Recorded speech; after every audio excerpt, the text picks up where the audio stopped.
favor. Avanzamos pues en nuestra serie del estudio del Evangelio de Marcos. Estamos ya en el capítulo 9. Si anotas, el título de este mensaje es Cuando el problema eres tú. Bueno, pues yo les di la intro. Así va a estar el mensaje. Y la semana pasada estudiamos el orgullo. ¿Se acuerdan? El orgullo manifestado en los corazones de los discípulos. Y mientras que Jesús, por si no veniste, traerlo a tu memoria, mientras que Jesús aparta un tiempo, hace un tiempo especial para estar con ellos a solas, con sus 12 discípulos, y enseñarles algo bien importante que iba a suceder más adelante, que ya se los había dicho, pero él quería tomar otro tiempo con ellos para recordárselo, y era que sería entregado. Préstame atención. ¿Ya están acá todos conmigo? Ok. Hace un tiempo el Señor con ellos y les habla de este tema fundamental y profundo y fuerte, que era la muerte y resurrección que iba a venir más adelante. Bueno, vimos que ellos no entendieron, ¿se acuerdan?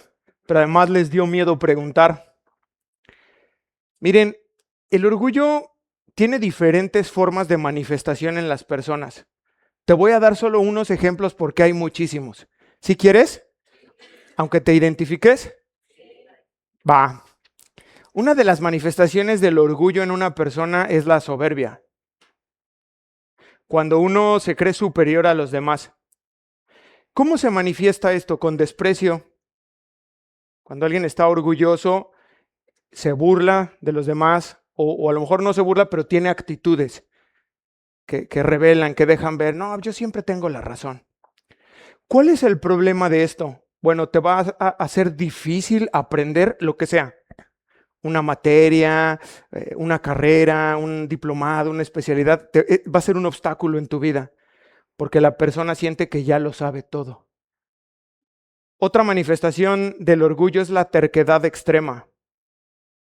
Negarse a cambiar de opinión. Incluso cuando hay una evidencia clara de que necesitas cambiar. Y la persona prefiere ganar una discusión antes que resolver un problema. ¿Cuál es la consecuencia de esto? Bueno, puede romper amistades. Si has perdido amigos, pero no por mi culpa, dice. Él era el orgulloso, ella era. Y puede traer a tu vida en las relaciones conflictos, problemas que no nos hacen falta. O bueno, a mí no. Otra manifestación del orgullo es la incapacidad para pedir perdón. El orgullo hace que admitir un error se sienta como una derrota. Y entonces esto impide reparar las relaciones, la que quiera. ¿Cuál es el mal de esto o la consecuencia? Que también bloquea el crecimiento personal. Porque no puedes tú reconocer lo que hiciste mal. Y esa es la parte negativa. Pero existen muchas más manifestaciones del orgullo. No aceptar ayuda es orgullo. Competitividad tóxica es orgullo. Falsa autosuficiencia es orgullo. Y otra de ellas es la exclusividad. Y lo digo en el sentido del elitismo. Y es aquí donde voy a comenzar porque hacia allá nos lleva nuestro texto esta mañana. Marcos 9:38. El Señor ha concluido su cátedra sobre el orgullo con sus discípulos que tuvo la semana pasada. Y, verso 38, Juan le respondió diciendo, Maestro, hemos visto a uno que en tu nombre echaba fuera demonios, pero él no nos sigue. Y se lo prohibimos, porque no nos seguía. Este evento que Juan está hablando con el Señor Jesús, no está documentado en la Biblia, no lo narran a detalle, pero esto es suficiente para saber que ciertamente había una persona ahí en Capernaum o en sus alrededores que andaba echando fuera demonios en el nombre de Jesús. Y entonces Juan le dice, bueno, yo y los demás se lo prohibimos. Verso 39, pero Jesús les dijo, no se lo prohibáis, porque ninguno hay que haga milagro en mi nombre que luego pueda decir mal de mí. Porque el que no es contra nosotros, por nosotros es. Este hombre que andaba por ahí en Capernaum o en las afueras era un verdadero discípulo de Jesús. Y Cristo lo sabe. Y tan lo sabe que se los está diciendo. Miren, si él no fuera realmente mi discípulo, si él no me conociera, si él no hubiera creído realmente en mí, no tendría el Espíritu Santo, que es quien le da a una persona el poder para poder echar fuera demonios de otra persona. Vamos a ver un caso en el que intentaron hacer algo del tipo y algo pasó. Hechos 19:13.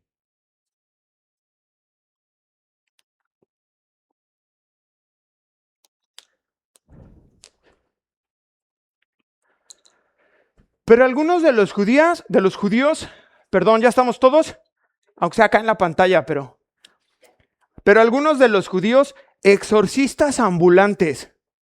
Ya eso como que nos lleva allá a la Ciudad de México, ¿no? De pinte, detrás de la raya que voy a trabajar. Esta mañana le traemos exorcismos. ¿Sí? O sea, así a mí me suena, digo, pues exorcistas ambulantes. Traemos ungüentos, traemos chácharas, traemos... Sí, un poco... Pero algunos de los judíos exorcistas ambulantes intentaron invocar el nombre del Señor Jesús sobre los que tenían espíritus malos diciendo, fíjense el intento de, os conjuro por Jesús, el que predica Pablo. Ahí está el desconocimiento evidente, ¿lo vieron? O sea, ni lo conocemos, pero dese que. Había 7 hijos de un tal Eseba, judío, jefe de los sacerdotes que hacían esto. Verso 15. Pero respondiendo el espíritu malo, dice, a Jesús conozco y sé quién es Pablo, pero ¿vosotros quién sois? Y el hombre en quien estaba el espíritu malo, saltando sobre ellos y dominándolos, pudo más que ellos de tal manera que huyeron de aquella casa desnudos y heridos. Ese no tenía el Espíritu Santo. Esos no tenían el Espíritu Santo. Pero pastor, ¿y cuál es la aplicación para nosotros hoy? En realidad son muchos los puntos que podemos tomar de aquí y aplicaciones que podemos aprender. Pero voy a regresar al punto original, que es el elitismo en la fe. Desafortunadamente hoy, hermanos y hermanas, existen muchísimas ramas de la fe cristiana. Y lo digo con mucha tristeza en mi corazón, Dios lo sabe. Porque cuando tú miras el Evangelio, lees y reconoces la obra de Cristo Jesús en la cruz, Él murió, derramó su sangre para el nacimiento de una iglesia. Una sola iglesia. ¿Y qué es lo que pasa? Que bueno, el hombre mete la mano. Y cuando el hombre mete sus manos en cualquier cosa, mete sus opiniones, cosas suceden y no buenas. ¿Saben cuántas denominaciones de la fe cristiana existen hoy 31 de mayo 2026? Consulta mi Topsky. Ayúdenme, denme un número. 600, dice mi flamante esposa. 600. 1000, 2000. Pues no cuesta, ¿no? Yo ofrezco. 2000. Allá atrás. 8000.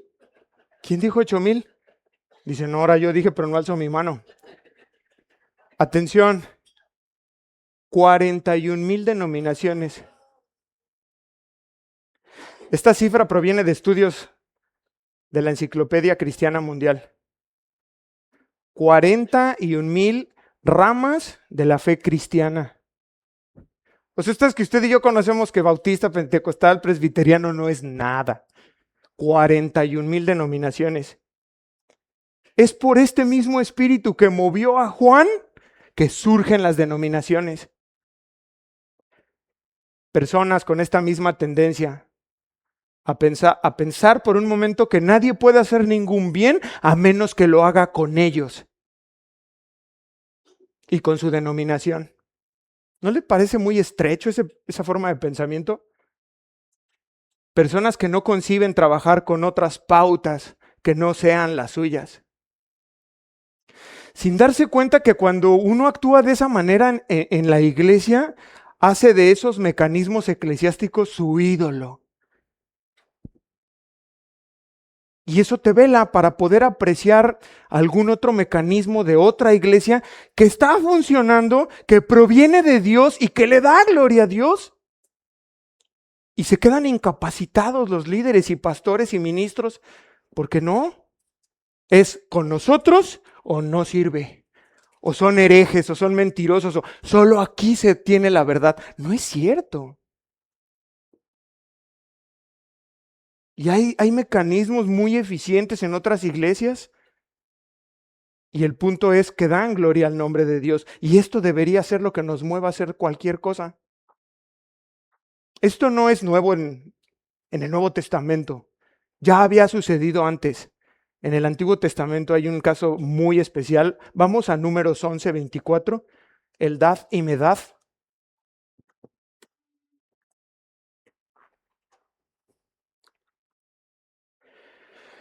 ¿Qué está pasando aquí? Les doy rápido el contexto. Están ya en el desierto. El pueblo ahora se está quejando porque recuerdan lo que había en Egipto. Unos pepinazos tremendos, cebollines, carne. Y esto es lo que los mueve. Quieren carne.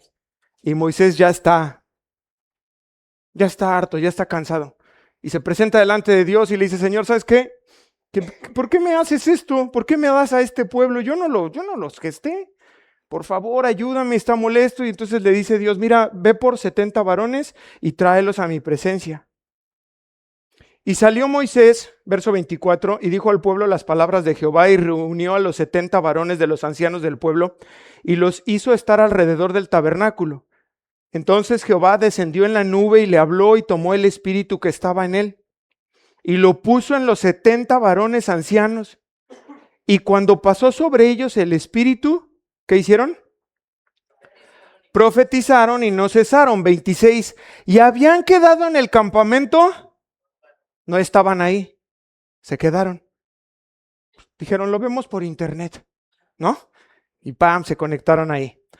Y habiendo quedado en el campamento dos varones, llamados el uno Eldad y el otro Medad, sobre los cuales también reposó el espíritu, estaban estos entre los inscritos, pero no habían venido al tabernáculo, y profetizaron en el campamento. Y corrió un joven y dio aviso a Moisés y dijo, Eldad y Medad profetizan en el campamento, ¿no vinieron?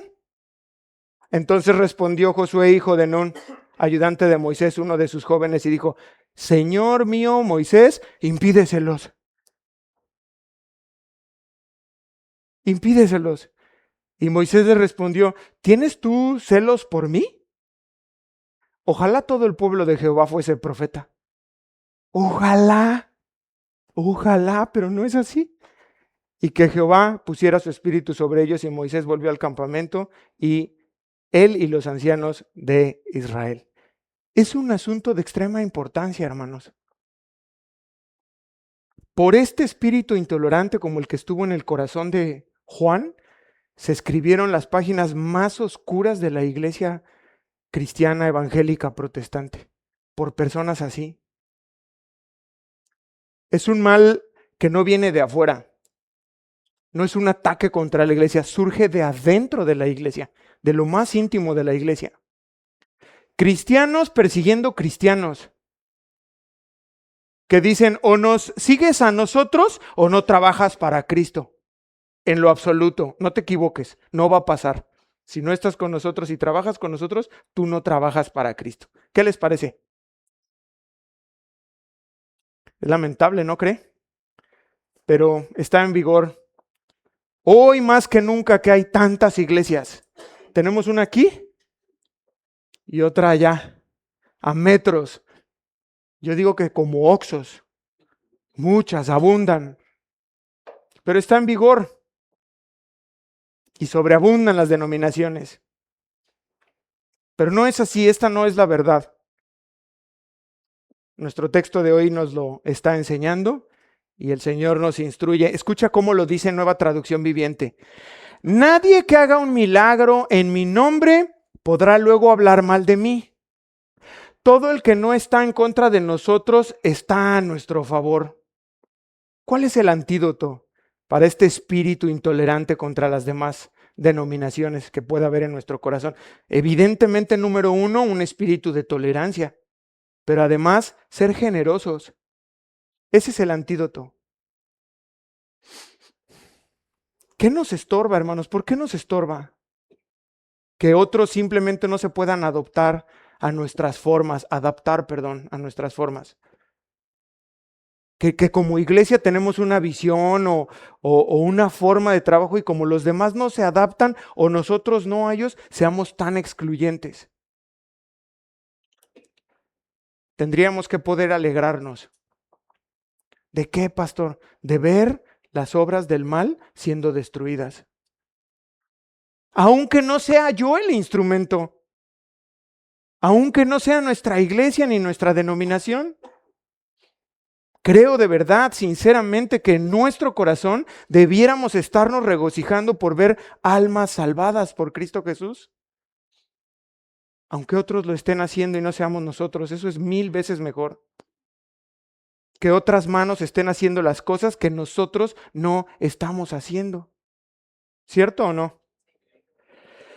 Y termina el Señor su asunto con estas palabras, verso 41. Y cualquiera que os diere un vaso de agua en mi nombre, porque sois de Cristo, de cierto os digo que no perderá su recompensa. Fíjense el contraste que hace el Señor Jesús contra la devastadora consecuencia del orgullo y el espíritu intolerante. Lo que está diciendo es, el espíritu humilde consigue recompensa. Y me encantaría poder decirles, no, a ver, pero no quiero apelar a su codicia. Pero algunos de nosotros, aunque estamos sentados y estamos escuchando, no nos cae el 20. ¿De qué está hablando? De generosidad. Fíjense lo que está diciendo. Dios habla hoy. Cualquiera que les dé a ustedes, discípulos, solo un vaso de agua, por ser ustedes de Cristo, les aseguro que tendrán su premio. Jesús está dando una razón más para servirle y que podamos ser bondadosos. Un vaso de agua, dice. Habrá recompensa. Oye, pastor, ¿y cuál es la recompensa? No es eso importante. Eso ya apelaría a tu corazón. El hecho de que pienses en ello y te preguntes ya es tu codicia. Como, bueno, a ver, dime, si es oro, bueno, no le doy un vaso de agua, le doy una despensa. Pero ¿cuál es la recompensa? No importa. Seguro no es nada material. Es algo espiritual. Pero no lo revela. Es suficiente saber que lo dijo Jesús y que habrá recompensa. ¿Qué? No importa. Así que la próxima vez que toquen 2 a tu puerta,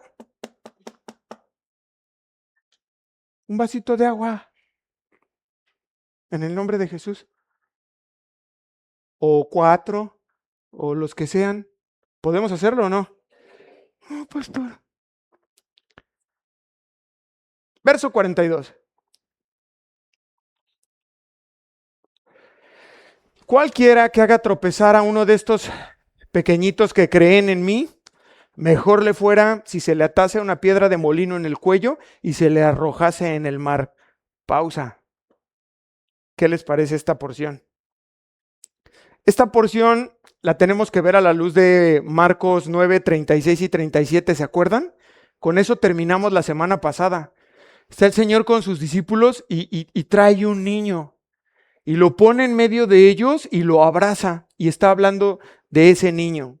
Entonces tenemos que entenderlo, es la continuación de esto. Porque ese niño, si tú te acuerdas, la semana pasada representa a todo creyente que ha rendido su vida a Cristo, ha nacido de nuevo y está comenzando a dar sus primeros pasitos. Bebé. Ese niño representa a los creyentes nacidos de nuevo. ¿Sí sabían? Y el Señor Jesús nos habla de el amor y el cuidado que están en el corazón de Dios para con esas personas que acaban de escuchar el Evangelio, que han confiado su vida a Cristo, confesaron sus pecados, se arrepintieron, tuvieron un encuentro personal con Él, pero no saben nada. Por eso se comparan con un bebé. Y a nosotros muchas veces no nos importan. Dices, no, pues es papel del pastor y el discipulado. Y Dios no. Dios está muy ocupado en eso. Estas palabras son sumamente fuertes. Y lo mismo que el punto anterior, no es algo nuevo. Siempre ha estado en el corazón de Dios. Se lo dijo a Abraham, ¿se acuerdan? Bendeciré a los que te bendijeren y maldeciré. Génesis 12:3. Pero aquí Jesús está siendo sumamente radical. Son palabras muy fuertes. Nos deja ver el corazón de Dios y su cuidado radical, las consecuencias radicales y su amor radical. Y hay un texto que el Señor me dio que complementa esto muy bien. Está en el Antiguo Testamento. Acompáñenme a Cantares 2:15.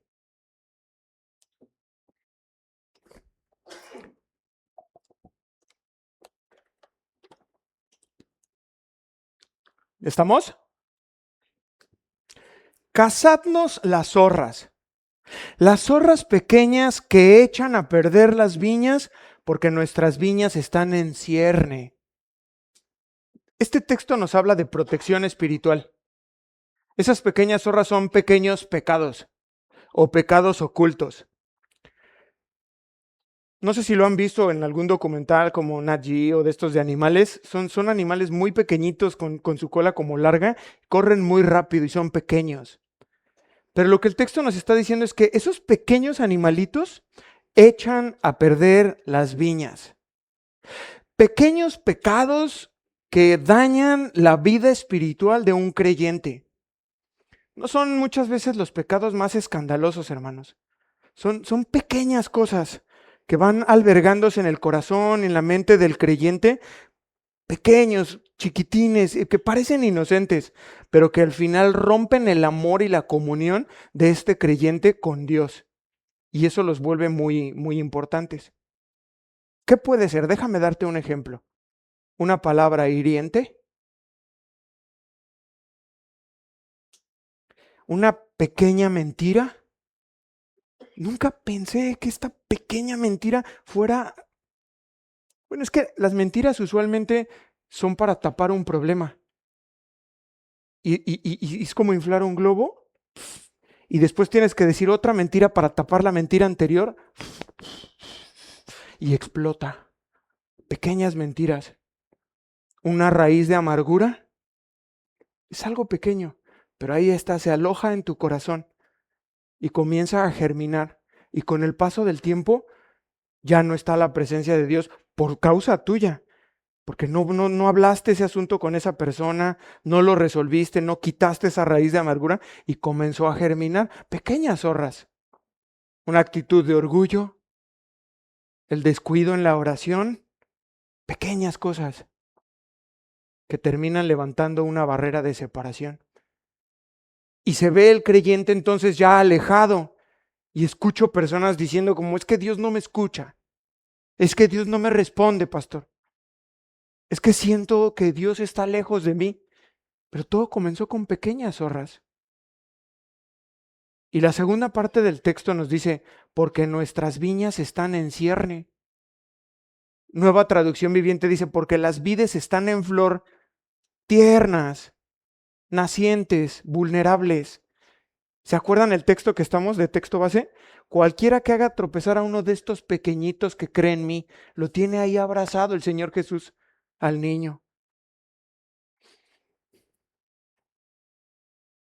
El cuidado de esas personitas que están comenzando. ¿Se acuerda cómo fueron sus tiempos? Hay características muy hermosas en estas personas. Número uno, tienen un deseo de buscar a Dios. Tú los miras y ya como viejo lobo de mar, tranquilo. Y te dicen, no, es que yo quiero leer más y quiero orar más y quiero... Pues ya nuestro corazón se ha hecho ya muy duro, ¿no? Terreno muy, muy... Pero alguien que ha nacido de nuevo está prendido, está encendido en su primer amor. y tiene esa característica, deseo de buscar a Dios, tiene hambre, pero tiene otra cosa muy especial, sensibilidad al pecado. Es sumamente sensible. Está ahí en su casa y, no, dile que no estoy. Y le brinca, dice, eso es mentira. Eso es mentira. Hay una sensibilidad. El Espíritu nuevo que mora en él, el Espíritu Santo, le ha hecho sensible. Algunos hasta perciben en personas, dicen, ay, no, para acá. ¿Qué? No, es que, o sea, una sensibilidad al pecado extrema. Está viendo la tele y hay escenas y dice, oye, no, es que es eso. Pero pasa el tiempo. Nos empezamos a permitir ciertas cosas y comienza a insensibilizarse nuestro corazón. Y entonces llega alguien que tiene más cuidado y le cambia la tele y, ay, qué exagerado, porque ya tu corazón ya no es tan sensible. Está perdiendo esa sensibilidad que tuvo en tu primer amor. Y eso es lo que está señalando el Señor Jesús. Y con el paso del tiempo se apartan. ¿A cuántas personas conoces que se han apartado del Evangelio? Es esto. Son pequeñas zorras. Falta de cuidado de la gente de más tiempo. Falta de amor en ellos por cuidar a los nuevos. Es eso. Descuidos dentro de la iglesia, en casa, y empiezan a manchar la imagen de Cristo, su testimonio, y se terminan apartando del Evangelio. Quizás tú eres alguno de ellos, que estás aquí y es tu segundo intento o tercer intento, porque algo pequeño te apartó de Dios y te alejaste de la iglesia y estuviste unos meses, quizás años, y ahora entendiste y estás regresando, asumiendo tu propia responsabilidad de decir, bueno, aquella vez me alejé por inmadurez, porque no me saludó el pastor y me sentí o alguna cosa, pero hoy ya entiendo que no es así y te estás volviendo a acercar por segunda o tercera vez. ¿Qué daña el corazón de una persona en la fe? Celos, desconfianza, orgullo, tibieza, compromisos con el mundo. Es que me ofrecieron algo y te apartas. Es que es un trabajo y pastor, tengo familia. Oye, sí, hijo, pero a ver, ¿no estás viendo que sí es muchísimo más salario, pero a cambio ya no te vas a poder congregar? A cambio te van a mandar a otro estado, te van a alejar de tu familia. Eso va a acabar en tragedia. Se rompe esa pureza que había al principio. Esa maravillosa comunión que existía con el Padre ahí en la intimidad se ve afectada. Y se comienza a secar ese primer amor. ¿Qué hago, pastor? Salmos 139, 23.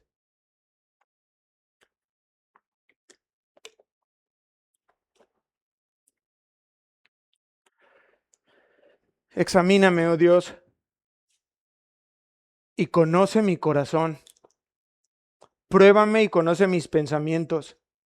Y ve si hay en mí camino de perversidad. Si es que lo hay, está implícito ahí, dice el salmista, y guíame en el camino eterno. Amén. Amén. Pero no nos olvidemos que está apuntando el Señor Jesús hacia aquellas personas que podemos llegar a ser tropiezo. Esto es bien importante, hermanos. Y tal vez ya lo hemos oído porque lo escucho muchísimo en primos. No son hermanos, son primos. No, que no quiero ser piedra de tropiezo. Amiga, pues si ya lo sacaste de la fe, no eres un mega piedra. ¿Qué es esto, hermanos? Que tú hoy tienes ya un tiempo caminando en la fe, tienes un entendimiento de las cosas de Dios y aún sabiendo esas cosas, tú le puedas hacer tropezar al hermano que está comenzando en la fe. ¿Sí queda? ¿De qué? De muchas maneras. Miren, verso 42 en Nueva Traducción Viviente. Si tú haces que uno de estos pequeños, acuérdense, lo tiene en sus brazos, representan a los creyentes que están comenzando. Si tú haces que uno de estos pequeños que confían en mí caigan en pecado, sería mejor que te arrojaran al mar con una gran piedra de molino atada en el cuello. Está fuertísimo esto. Por eso, ay no, y Jesús, y no, enséñales esos textos. O sea, era muy radical el Señor. Y entonces continúa el verso 43. Si tu mano te fuere ocasión de caer, córtala. Wow, sigue sobre esa misma línea muy radical. Pero hay algo interesante que quiero observar. Nuestro Señor Jesús venía hablando como en tercera persona y tiene a la criatura acá y está hablando de él y todo, pero aquí como que lo hace a un lado y ya está hablándote a ti. ¿A quién? Bueno, no a todos, pero ya me ejercité el miércoles. Verso 42, cualquiera que haga tropezar a uno de estos pequeñitos, está como la tercera persona, que crea en mí, mejor le fuese si se atase una piedra de molino al cuello y se le arrojase al mar. Y ahora pasa a decir, si tu mano te fuera ocasión de caer, córtala. Mejor te es entrar en la vida manco que teniendo dos manos ir al infierno, al fuego que no puede ser apagado. 44, donde el gusano de ellos no muere y el fuego nunca se apaga. 45, y si tu pie te fuera ocasión de caer, córtalo. Mejor te es entrar en la vida cojo que teniendo dos pies ser echado en el infierno, al fuego que no puede ser apagado, donde el gusano de ellos no muere, y el fuego nunca se apagará. Y si tu ojo te fuere ocasión de caer, sácalo. Mejor te es entrar en el reino de Dios con un ojo, que teniendo dos ojos ser echado al infierno, donde el gusano de ellos no muere, y el fuego nunca se apaga, porque todos serán salados con fuego, y todo sacrificio será salado con sal. Buena es la sal, mas si la sal se hace insípida, ¿con qué sazonaréis? Tened sal en vosotros mismos y tened paz los unos con los otros. Esta es una porción de las escrituras que yo tengo mucho cariño, porque fue mi primer contacto con la Biblia, cuando yo comencé. Entonces siempre la recuerdo como algo muy especial, porque en cuanto abro esas páginas, o sea, yo pues sin saber uno la abre aleatoriamente, ¿no? Pues te la regalan, tú no sabes y solo... y ahí paras. Y dije, a ver, y esto era lo que yo comencé a leer. Y entonces cuando yo empiezo a ver esas cosas y que no, y que córtalo, y que luego y tal, ¿y qué es esto? ¿Qué es esto? ¡Auxilio! Eso sí, quien me estaba instruyendo me dijo, mira, el camino de la fe no se anda solo. Toda duda que puedas tener, que pueda surgir, acércate. Bueno, ni 5 minutos pasaron. ¡Ah! ¡Ven! Y ya regresó, ¿qué pasó? ¿Qué es esto? Y se rió, ¿no? Pues imagínense, no, pues ni bebé, no era nacido de nuevo. Era solo un primer contacto con la Biblia. ¿En serio? O sea, así es neta, así de pum, pam, tam. No, mira. Y comenzó a explicarme. Pero si vemos ese texto, está radical, ¿no creen? ¿Qué es lo que está enseñando el Señor Jesús? Abandonar de forma determinada y radical todo aquello que se interpone entre tú y Dios. Todo cristiano que rinde su vida a Cristo y le hace su Señor y su Salvador, comienza una carrera. Y todo aquello que impida, hazlo a un lado, está diciendo Jesús. Y toma solamente 3 partes: mano, pie y ojo, como taco, ¿no? ¿Sí, qué tiene? No, pues cabeza, buche, nenepil, trompa. Toma esos 3 ejemplos que representan vehículos que nos llevan a pecar. Jesús no está hablando de automutilación literal. Porque es que, hermanos, luego hay adversarios del evangelio que no inventen. A ver, explícame, si aquí está enseñando que te cortes. Les pasó en el primer siglo. Gente que estaba celebrando la cena del Señor, llegó gente ahí nada más de espía, de metiches, con cero conocimiento, y salieron diciendo, los cristianos son caníbales. Comen carne y toman sangre. ¿Cómo ve? Ay, diga. Ay. Entonces, Sí, sí, se los tengo que decir. No está hablando de automutilación. ¿Qué sí está hablando? De autonegación. Eso sí está enseñando el Señor. El ojo. Muchos de los pecados inician con lo que tú miras. Ay, ¿en serio, pastor? Sí. ¿Cuántos lo reconocen? Y lo que está diciendo cuando dice sácalo, me parece que Mateo también, son un poco más cortos, Lucas y Mateo también lo documentan, y aviéntalo. Es volteate para otro lado. Los hombres en particular tenemos este asunto que atender, pero también las mujeres. La codicia comienza mirando. Y también los hombres codiciamos, ¿cómo no? Santiago 1:14 dice, sino que cada uno es tentado cuando de su propia concupiscencia es atraído y seducido. Es decir, yo no lucho con lo mismo que luchas tú. ¿Sí lo sabías? Ay, ¿a poco, pastor? No, cada uno tiene una lucha diferente y aquí es donde se empata de forma magistral la escritura, porque por eso tienes que tener cuidado con el otro. Puede ser que el hermano traiga un trasfondo de alcoholismo. Y yo lo sé, y yo tengo más tiempo en la fe que él. Entonces, si vamos a la casa, si me invitan a una comida, yo no puedo ser liviano y decir, saca una botella de vino. Porque yo estaría haciendo tropezar a mi hermano, y dice Jesús cosas muy serias al respecto. No se lo está diciendo a gente que no entiende, sino a creyentes. ¿Sí me entiendes?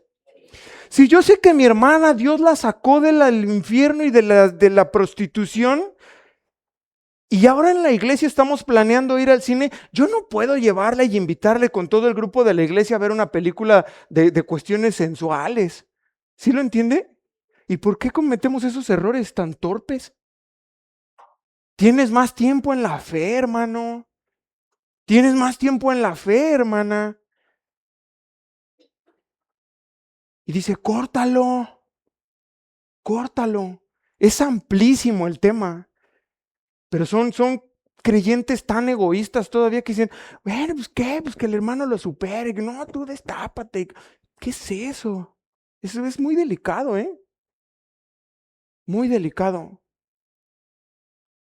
Cada uno de nosotros tiene luchas diferentes. Fuimos sacados de diferentes contextos. Brujería, borracheras, lujuria, mentiras, robo, prostitución. Y eso tiene mucho que ver cómo debo conducirme yo con el hermano, por cuidarlo a él. Que si él tropieza, que si él decide ir atrás, que si recae, no sea por mí, sino porque él lo decidió, pero yo mientras esté con nosotros lo vamos a cuidar. ¿Está bien? Bueno, para cualquiera de estos pecados se necesitan las manos, los pies para ir y los ojos. Ahí comenzó todo. Y Jesús está diciendo, no más, no más. Hoy domingo 31 de mayo te dice, se acabó, no más de eso. Porque ahora me perteneces. Porque ahora tienes un espíritu que te fue dado por mí de amor, de poder y de dominio propio. Por eso puedes vencer. Se acabó. Para de hacer eso. Es tiempo de que comiences a negarte. Tú mismo a decir, ya, voy a dejar de ver eso. Voy a dejar de ir a ese lugar. Voy a dejar ya a esa persona, a ese grupo de amigos que me arrastran a caer en murmuración, en albures, en grosería, en tomadera. Tengo que apartarme de ese grupo. Tengo que dejar a esas personas que no me están haciendo bien. Comenzamos a ver cosas y termino yendo por ellas con mis piecitos y mis manitas. Córtalas, dice el Señor. Córtalas, ya termina con eso. Miren, vamos a Gálatas 5:24.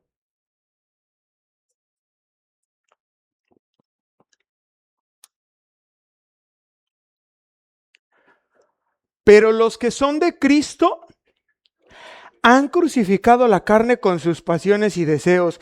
¿Qué entienden? ¿Qué entienden de ese verso? Dos cosas. Número uno, los que son. Ya es un sentido de pertenencia. Antes eras eso. Antes hacías aquello. Antes estabas allá, agarrabas eso, mirabas eso, vivías de esa manera. Hoy ya no, ya perteneces acá. Es que no me había dado cuenta. Jesús dice, yo te entiendo, pero ya comienza a darte cuenta dónde estás parado. Ya no estás en la oscuridad, perteneces a la luz. Ya no eres huérfano, ya perteneces, ya tienes un padre, ya perteneces a un reino, ya eres mío. Habla de propiedad. Los que son de Cristo. Por eso, si no eres de Cristo, no te hace mucho sentido. Pero cuando eres, dices, claro, el mismo Gálatas, ya no vivo yo, mas Cristo vive en mí. ¿Quiénes se bautizaron? Alcen bien su mano. Bueno, eso es lo que hicimos. Le dijimos al mundo, he tomado una decisión, voy a seguir a Cristo. No tengo otra forma de expresarlo y esta es yendo al agua. Nadie me obligó, yo lo decidí y quiero seguir a Cristo.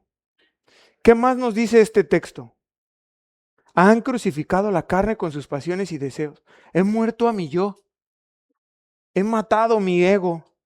Ya no vive Él, sino ahora vive Cristo en mí.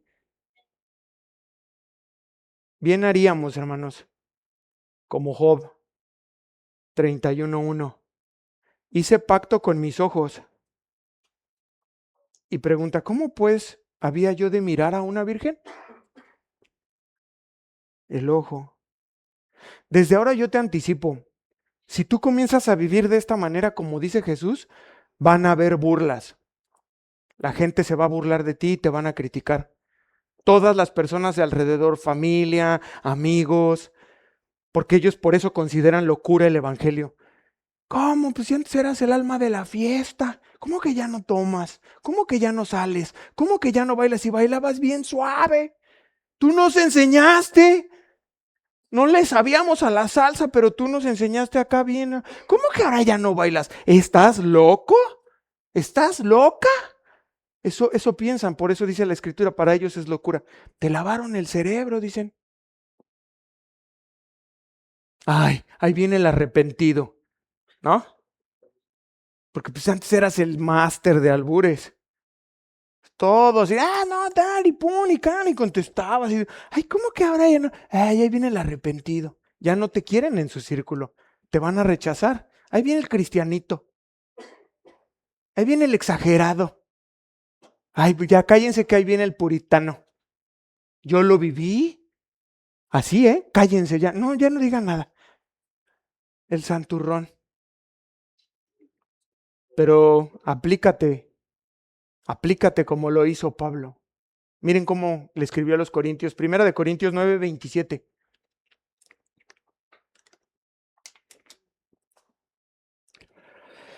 Sino que golpeo mi cuerpo y lo pongo en servidumbre, no sea que habiendo sido heraldo para otros, yo mismo venga a ser eliminado. Lutero entendió este texto literal y se daba unos en la espalda. ¿Sí habla de eso el texto? No, habla de una autodeterminación con entendimiento. De hecho, Pablo viene hablando de una carrera, compara la vida cristiana con una carrera. Y dice, no, prívate de cosas. ¿Quieres ganar? Sí, pues, ¿cómo? ¿De 120 kilos? No, no pueden.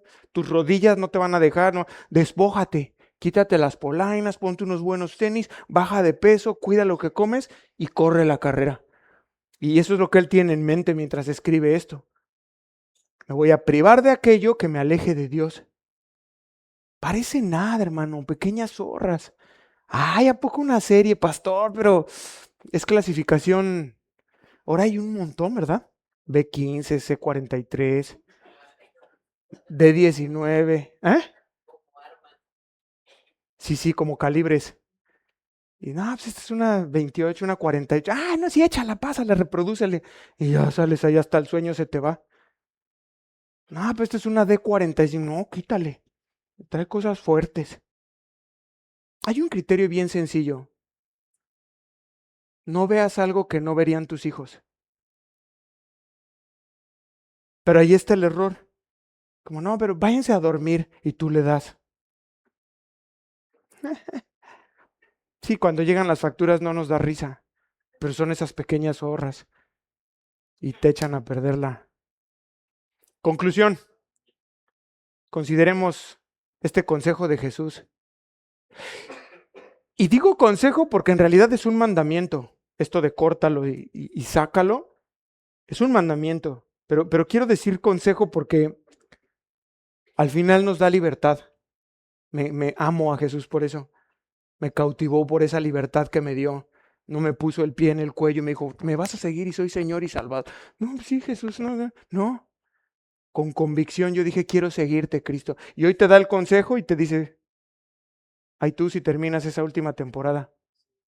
Ay de ti si sigues con esa amistad. Ay de ti si sigues yendo a ese lugar. Ay de ti si sigues tomando eso. Ay de ti.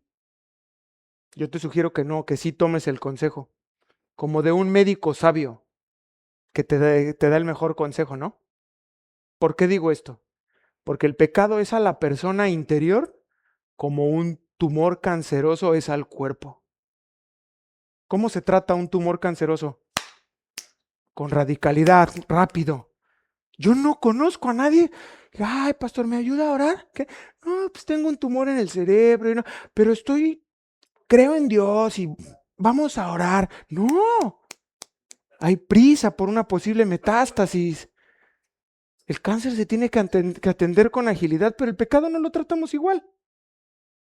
Dice, bueno, sí, pero nada más esta última vez. Me voy a despedir de esa mujer. Me voy a despedir de la bebida. Me voy a despedir de la droga. Ya nada más esta última vez. Y ahí entra la pequeña zorra. Termino explicando los últimos 2 versículos que están con un buen grado de complejidad. Usted me dice si no. Ahí va. Es el final ya, para que te animes. Ya voy a acabar. Porque todos serán salados con fuego y todo sacrificio será salado con sal. Buena es la sal, mas si la sal se hace insípida, ¿con qué la sazonaréis? Tened sal en vosotros mismos y tened paz los unos con los otros. No ve, hasta sed me dio. 6 veces sal, salado, salados. La sal, entre muchas cualidades, tiene 2 que quiero comentar porque habla de eso. Uno es la preservación y el otro es que levanta el sabor de las cosas. ¿Sí? La carne o el pescado, hay unos que se cubren completamente en sal y se guardan. ¿Cuántos de ustedes han comido jamón serrano? Oiga, bellotero, ¿qué es eso? Ay, se lo dejo de tarea. Bueno, se toma la pierna del cerdo e inicialmente se cubre completamente de sal como una cáscara y las cuelgan por mucho tiempo. Diga sal. Oigan, o el delicioso bacalao. En diciembre nada más, ¿no? Pero wow. Bueno, es gracias a la sal que bajo las condiciones correctas se puede preservar de 6 meses a 2 años. O sea, que ese que usted se va a comer ahorita en diciembre quizás es del año pasado. Pues está bien guardado ahí, bien. O de hace 2 años. Todo lo que no vendieron el 2024. Pero confíe, la sal hace su efecto. Oiga, ¿o qué tal cuando come una cremita de elote? Y dice, está un poco insípida. Y entonces agarra la sal, dos, así nomás. Y ya le mezcla y potencializa el sabor del elote. Crema de champiñones, no sé de qué. Pero dices, ay, qué rico, sí le vino bien. Porque ese es el otro efecto de la sal, potencializa, resalta el sabor. Una vez comentado esto y despertado su hambre, vamos a los 2 textos. Verso 49. Porque todos serán salados con fuego. Despierte. Porque todos, diga todos, sin excepción, pasaremos por la prueba. De eso habla el texto. Fuego. Y esto nos va a definir como creyentes o como reprobados. Como salados o como insípidos. ¿Queda la primera parte? Y todo sacrificio, diga sacrificio. Todo sacrificio será salado con sal. ¿Ustedes sabían que la carne de los animalitos que se ofrecía en el holocausto se le ponía sal? No, yo tampoco. Fue sumamente revelador mientras preparaba el mensaje. Dije, ¿cómo? Por eso a veces paso así por mi calle, saco a mis perros o algo y digo, alguien está ofreciendo holocausto. Porque, pero cheque, Ezequiel 43:23. Un judío ahí ofreciendo. Sí, 23, por favor. Cuando acabes de expiar, ofrecerás un becerro de la vacada sin defecto y un carnero sin tacha de la manada, 24. Y los ofrecerás delante de Jehová, atención, y los sacerdotes y los ofrecerán. Y ahí dice, ¡ay! Ellos se comían lo que quedaba, ¿eh? Todos los creyentes tenemos un llamado a hacer de nuestras vidas un sacrificio. A largo plazo, hermanos, perdurable y permanente. Porque nuestro final ya lo conocemos. No te claves con las pruebas que tienes hoy delante de ti. Eso va a acabar. Tampoco te enganches si te está yendo bien y eres muy próspero. Va a pasar. O usted ha visto a alguien ahí que se lleve ¿no? Su pantalla de ¿cuántas pulgadas, mi hermano? Ahora para el mundial, ¿no? 68. No, pastor, yo ya tengo un proyector. Las pantallas ya no se usan. Puse mi pared blanca, blanca, blanca. 150 pulgadas. Miren el hermano. Conoce de pulgadas. Pero el llamado que está haciendo el Señor es a que nuestras vidas sean un sacrificio de largo plazo. Entendidos y sabedores de lo que viene después. Y dice Romanos 12:1. Así que, hermanos, os ruego por las misericordias de Dios que presentéis vuestro cuerpo en sacrificio vivo, santo y agradable a Dios, que es vuestro culto racional. Señor, ponme sal y que huela bien mi vida.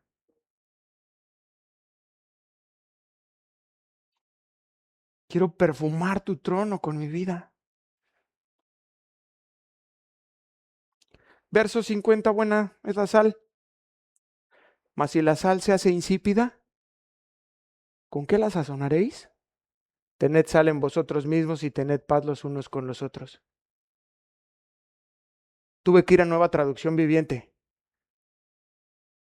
La sal es buena para condimentar, pero si pierde su sabor,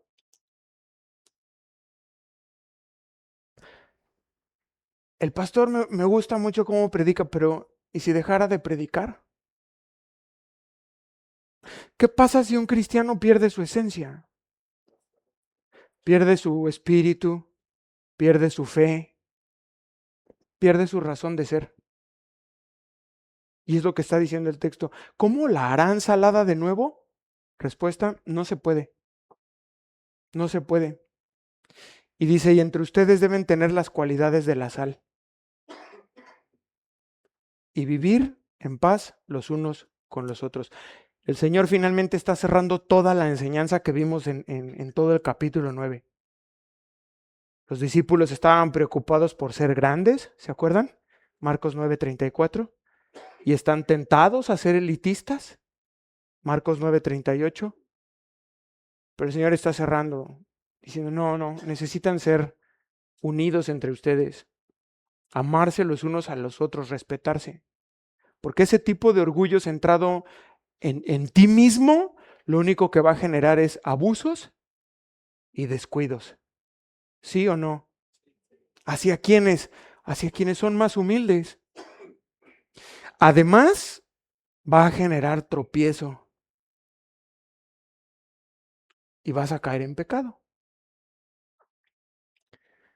Y sabe Jesús que los discípulos necesitan darse cuenta de cuál es ese camino a la cruz, cuál es la voluntad de Dios. Y les está diciendo, muchachos, necesitan adoptar una actitud humilde. Solamente así van a poder amar a los demás y cuidar de los más pequeños que pertenecen a Cristo. ¿Queda? ¿Se llevan algo? ¿Aprendimos algo? Vamos a ponernos de pie.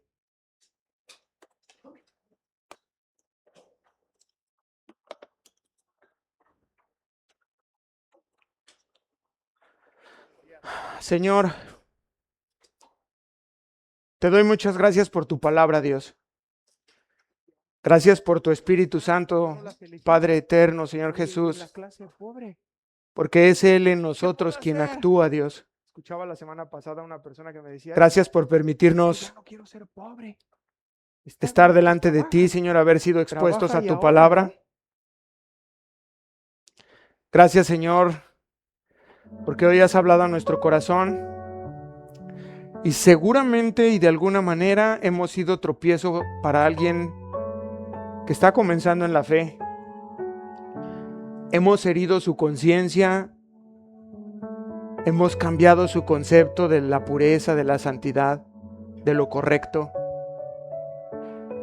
Y lo que comenzó con un entendimiento muy limpio de las cosas de Dios fue manchado por causa nuestra. Perdónanos, por favor. No es algo que tú tengas en poco, Dios. Y te pedimos que a cambio, Señor, tú pongas en nuestro corazón peso por el cuidado de los pequeñines. Porque también hubo gente en nuestras vidas que cuidó de nuestras almas. Gente que nos visitó, gente que nos llamó, gente que nos escribía, gente que nos regaló un libro, gente que nos aconsejó, cristianos y cristianas que cuidaron por nosotros y velaron en oración por nosotros. Gracias por ellos, Dios. Algunos ya están en tu presencia y otros siguen vivos, Señor. Retribúyeles. Multiplica las bendiciones que depositaron en nuestras vidas por 100. Y dale, Señor, pon también alrededor de ellos personas, porque no siempre estamos arriba. A veces nos toca estar desanimados. A veces toca a la puerta de nuestro corazón el desánimo, el desaliento, la depresión. Pero pon a esas personas, Dios, que nos llaman, que son tu representación, Cristo, aquí en la tierra. Que si nos han desilusionado antes, nos han lastimado, nos han engañado, eso forma parte del pasado. Tú estás llamándonos a confiar de nuevo en ti. Y aunque las personas fallen, tú no fallas, Jesús. Tú eres fiel. Y por eso llamas a ser como niño. Un niño cree, confía en lo que se le dice. Y hoy confiamos en tu palabra, Dios. Ahora te pido por tu iglesia, Señor, cada uno de los que hizo el esfuerzo y está aquí presente. Has hablado a tu vida, a su vida, Señor, y a la mía también. Ayúdanos a esforzarnos, a ser radicales con el pecado, Señor. Este es el consejo de un Padre eterno que conoce a sus hijos. Este es el consejo de un buen amigo que es Jesucristo. Tomémoslo en cuenta, Señor, y guardémoslo en nuestro corazón para mutilar de forma radical aquello que entra por nuestros ojos, aquello que agarramos, que tocamos, que nos puede hacer pecar y aquello que nos lleva a Dios. Y a comenzar a vivir un camino de santidad. Necesitamos en nuestra vida, Dios, la limpieza y la pureza que solo tu palabra y tu Espíritu puede darnos. La recibimos y la necesitamos, Señor. Te lo pedimos en el nombre poderoso de tu Hijo amado Jesucristo. Amén y amén. Te quiero adorar, bendecir, hacer tu voluntad. Mi corazón clama a ti, tu nombre proclamar.